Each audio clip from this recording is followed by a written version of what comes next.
Welcome to Sermon Updates Midweek, my opportunity to talk a little bit more about my message from this past Sunday. This past Sunday, I finished up the sermon series Potluck, using that most wonderful of church events. The potluck is the central theme through these three messages. I spoke about how important it is that we gather together.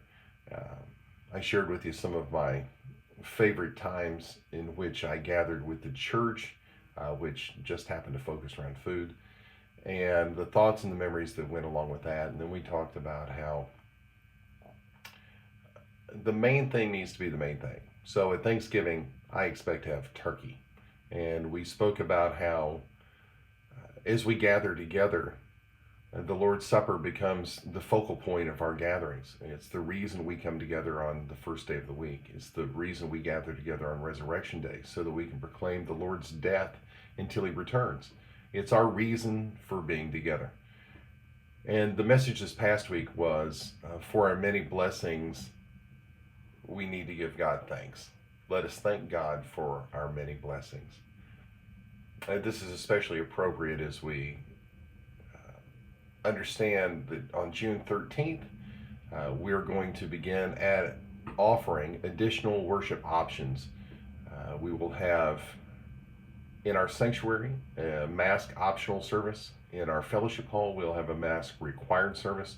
We will continue offering our parking lot service to those who desire the comfort and the safety of listening to our messages in their vehicles.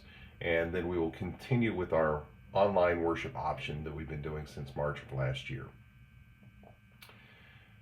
The reason I ended the sermon series with this message is because I am overwhelmed with gratitude for what God has blessed us with and has helped us to do over the past year plus.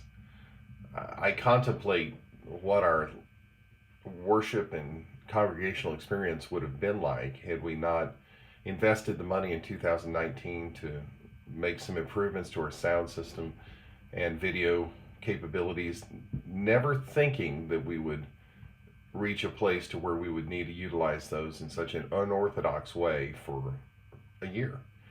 And I am grateful to God that he watches over us and he prepares us, and his providential hand guides us even when we don't know where we're being guided. In the message last week, I talked about two important concepts, and they're things I've spoken about before. I had a sermon series, I believe last year, that dealt with this a little bit. The idea that we need to be thankful, and thankful is an attitude. Thankful is a feeling. Thankful is what we encounter as we have good things done for us, as we understand and we feel God's blessings. But the challenge of this message was that, it really is not enough to just feel thankful. We must act upon our thankfulness and demonstrate gratitude and action. Have you ever had anybody do something for you and then you forgot to even thank them? You didn't even say thank you. Or let me ask it the other way around. Did you do something for somebody else and they didn't even acknowledge what you've done? See, I think acknowledging is basically just the first step of demonstrating your thankfulness. We need to acknowledge it. You can see all throughout the scriptures to where we're told we need to give thanks. And to give thanks is, again, at least mentioning what we're grateful for. I would argue that gratitude goes deeper than that.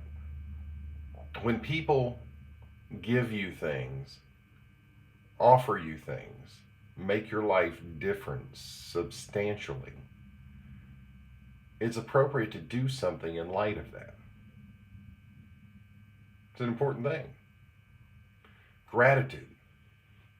My challenge this week was to write down 10 items, 10 things you're thankful for. They can be any 10 things you would like. just to write down a list of 10 things that you're thankful for. It could be the sunrise, it could be your new car, it could be the grace of God, it could be the love of your spouse, it could be anything. But 10 things that you're grateful for. And then the difficult part of this challenge was to take 10 minutes, and tell God, or actually, not to tell God, but to demonstrate to God that you're grateful for those 10 items. You notice I didn't tell you how you needed to demonstrate that gratitude, which maybe that's the tough part of the assignment. But we all need to find ways to be grateful. Sometimes you're grateful by, if somebody does something good for you, you pass it forward and you do something for somebody else. Sometimes you praise and worship God for what has been done. Sometimes you write an article and you put it in the paper. I mean, there are a million things that can be done. The question isn't what can be done. The question is, what will you do? And that's not a theoretical question, it's a practical one. So when you figure out what you need to do it. Be grateful, be thankful, and demonstrate that to God. Hey, have a wonderful day. God bless.